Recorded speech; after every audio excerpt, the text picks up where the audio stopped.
बिस्मिल्लाहिर्रहमानिर्रहीम। अज़ीज़ तलबा व तलबात, अस्सलाम वालेकुम। आज हमारा आर्टिकल है कंपैरिजन है between electric and gravitational force. Basically इस नेचर के अंदर 5 फोर्सेस पाई जाती हैं।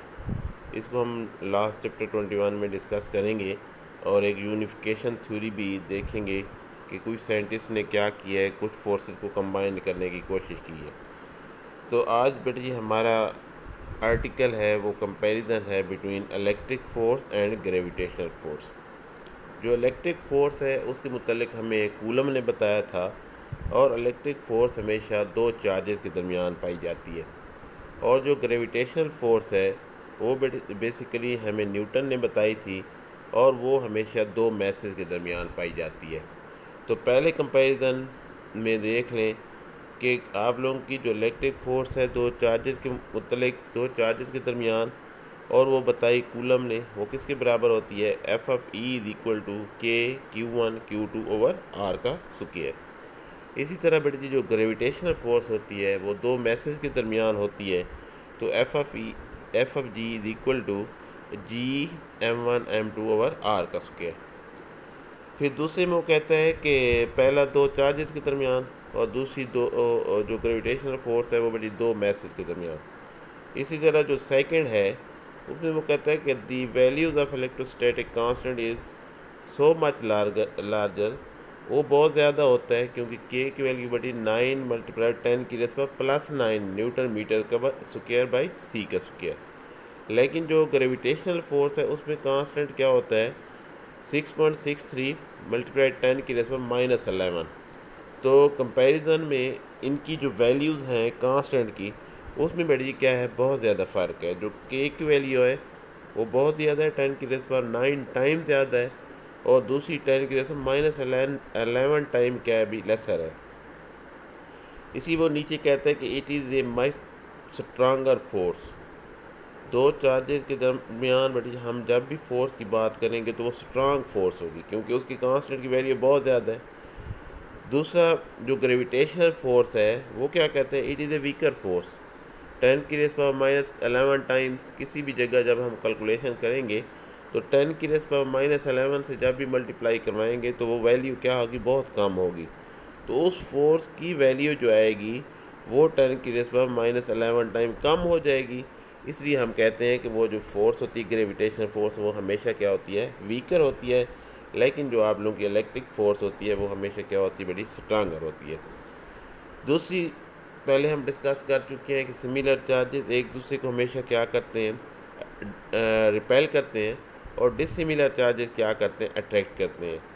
लेकिन जो ग्रेविटेशनल फोर्स है वो तमाम की तमाम मैसेज को क्या करती है, अपनी तरफ ही खींचती है। अगर हम अर्थ की बात करें तो अर्थ सिर्फ़ और सिर्फ आप लोगों की अट्रैक्टिव फोर्स रखती है, लेकिन आप लोगों की जो इलेक्ट्रिक फोर्स होती है वो अट्रैक्टिव भी हो सकती है, और दूसरी बड़ी क्या है, आप लोगों की रिपल्सिव भी हो सकती है। तो अट्रैक्टिव फोर्स आप लोगों की अट्रैक्टिव भी है और रिपल्सिव भी। लेकिन आप लोगों की जो ग्रेविटेशनल फोर्स होती है वो सिर्फ़ और सिर्फ क्या रखती है, अट्रैक्टिव होती है। हर according to Newton every heavier mass क्या करता है, अट्रैक्ट करता है दूसरे किसको, दूसरे स्मॉलर मास को, लेकिन कभी भी रिपल्शन का फैक्टर नहीं होता। फिर दूसरी बड़ी बात कि it is a medium dependent force. कुछ आर्टिकल हमने इलेक्ट्रिक फील्ड वाले देखे हैं, उसके अंदर भी हमने ये बात डिस्कस की थी कि फ्लक्स हो गया, इलेक्ट्रिक फील्ड होती है, ये दरमियान में मीडियम के ऊपर डिपेंड करती है। लेकिन आप लोगों की जो क्या नाम है, ग्रेविटेशनल फोर्स, वो कभी भी नेचर ऑफ मीडियम के ऊपर डिपेंड नहीं करती। तो बेटी ये एक के की वैल्यू हमने लिखी भी थी 1/4πε0। तो फिर हमने कहा मीडियम डालोगे तो 1/ε0 का फैक्टर इंक्रीज़ हो जाता है। इसी वो कहता है कि आप लोगों की जो इलेक्ट्रिक फोर्स होती है वो मीडियम के ऊपर डिपेंड करती है, लेकिन ग्रेविटेशनल जो फोर्स होती है वो मीडियम के ऊपर डिपेंड नहीं करती। दूसरी बात, it is a short range force. दो चार्जेस बड़े करीब करीब होंगे तो फोर्स लगेगी। वो भी हमने कहा था किसी इन्फिनाइट पॉइंट से लेके चार्ज पार्टिकल की फील्ड के अंदर आओगे तो फिर क्या होगा, फिर तो आपकी अट्रैक्शन या रिपल्शन होगी। लेकिन इस फील्ड से बाहर निकल गया, थोड़ा सा भी आगे चले गया, तो फिर आपकी क्या हो जाएगी, वो काम नहीं करती। इसलिए वो कहते हैं it is a short range force. लेकिन आप लोगों की जो ग्रेविटेशनल फोर्स होती है वो बेटी क्या होती है, आप लोगों की लॉन्ग रेंज होती है। तीसरी, it can be shielded, it can not be shielded. फिर बेटी हम लोगों ने पढ़ा था, एक शील्डिंग इफेक्ट पढ़ा था कि चार्जेस का इफेक्ट हमेशा किसके ऊपर होता है, सरफेस के ऊपर होता है। लेकिन वहाँ हमने ये भी डिस्कस किया था, जो पहली एप्लीकेशन थी गाजेस ला की, उसके हिसाब से वो कहता है कि बेसिकली जो इलेक्ट्रिक फोर्स होती है वो हमेशा क्या होती है, शील्डिंग फोर्स होती है। लेकिन जो आप लोगों की ग्रेविटेशनल फोर्स होती है वो क्या होती है, आप लोग की शील्डिंग फोर्स नहीं होती। अब ये डिफरेंसेस थे बेसिकली कि आप लोगों की जो इलेक्ट्रिक फोर्स होती है, जो चार्जेस के दरमियान, फिर ग्रेविटेशनल फोर्स, दो मैसेज के दरमियान, फिर जी ये शॉर्ट रेंज होती है, ये लॉन्ग रेंज होती है, मीडियम डिपेंडेंट होती है। अब ये दो तीन इसमें सिमिलरिटीज़ हैं, उनको भी देख लेते हैं। पहली सिमिलरिटीज़ क्या कहता है, it is a conservative force. ये पिछले साल हम लोगों ने पढ़ा था कि कंजर्वेटिव फोर्स या कंजर्वेटिव फील्ड कौन सी थी।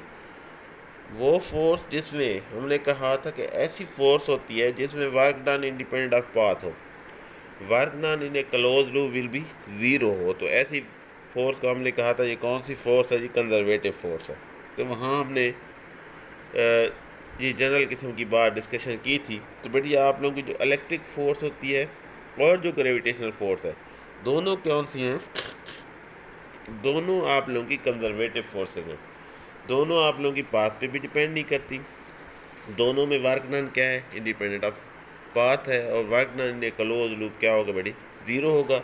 इसलिए हम इसे कहते हैं कि ये कौन सी फोर्सेज हैं, बेसिकली कंजर्वेटिव फोर्सेज हैं। दूसरी बात, फार्मूला हम लोगों ने देखा है, according to Coulomb F of E is equal to one K Q one Q two over R का स्क्वायर।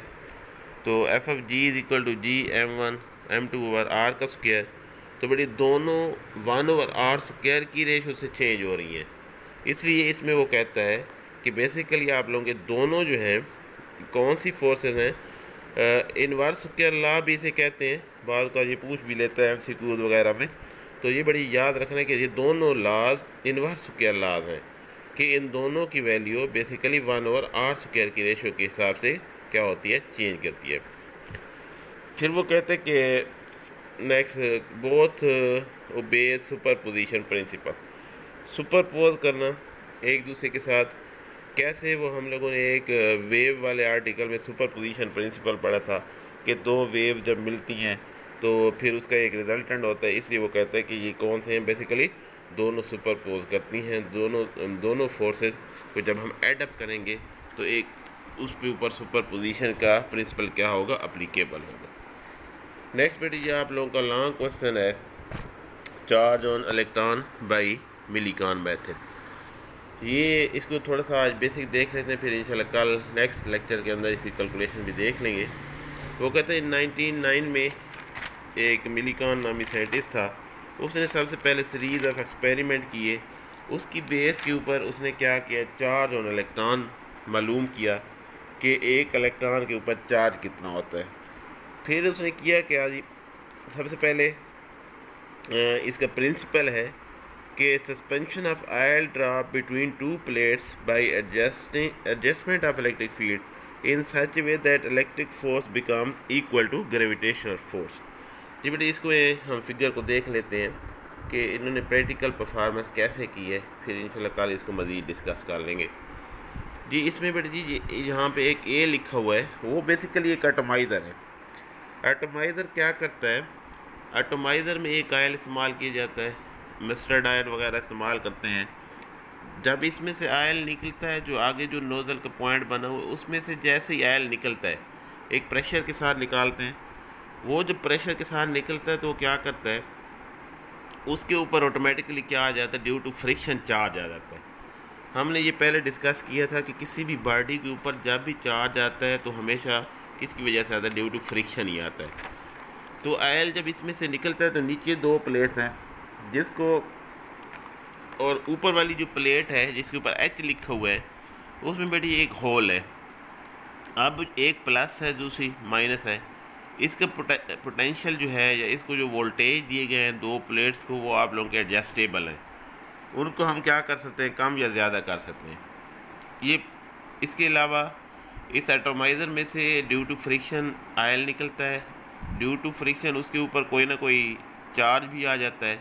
अब ड्यू टू ग्रेविटी वो क्या करता है, नीचे आते हैं ड्रॉपलेट्स, और ड्रॉपलेट बिल्कुल सेम लाइक ए मिस्ट हैं, बिल्कुल मिस्ट की शक्ल में धुंध की कतरे की तरह वो पार्टिकल निकलते हैं। और नीचे दो प्लेट्स हैं, एक प्लस है एक माइनस है, तो बड़ी उसके ऊपर एक पोटेंशियल दिया गया है। अब जैसे ही आयल निकलता है तो उसके ऊपर नेगेटिव चार्ज है, ड्यू टू ग्रेविटी वो बेसिकली नीचे आता है। तो कुछ पार्टिकल को तो प्लस वाली प्लेट अट्रैक्ट कर लेती है, और कुछ यहाँ होल से क्या होते हैं इसके अंदर आ जाते हैं। होल से जैसे ही अंदर आते हैं तो नीचे नेगेटिव है, और नेगेटिव नेगेटिव क्या करेंगे, चार्ज पार्टिकल के ऊपर भी नेगेटिव चार्ज है, और इन दो प्लेट्स की जो नीचे वाली प्लेट है उसके ऊपर भी नेगेटिव चार्ज है। अब ये ड्रॉपलेट जब इसमें से पास होके आता है तो उसके सेंटर में क्या हो जाता है, सस्पेंड हो जाता है। अब इसको हम एडजस्ट कर सकते हैं कि सेंटर में रखें या किसी पॉइंट के ऊपर। तो यहाँ पे एक एम लिखा हुआ है, एम बेसिकली एक माइक्रोस्कोप है। उस माइक्रोस्कोप के ज़रिए वहाँ से देखते रहते हैं कि वो ऑयल ड्रॉपलेट की पोजीशन कहाँ पे है। अब मसला ये है कि ये पूरे का पूरा apparatus एक कंटेनर में बंद है गिलास के। अब बाहर से लाइट तो पड़ती नहीं है, वो तो नज़र आना नहीं है। तो फिर क्या करते हैं, जहाँ पे एक बड़ी एस लिखा हुआ है, एक सोर्स ऑफ लाइट है, सामने एक कन्वेक्स लेंस है।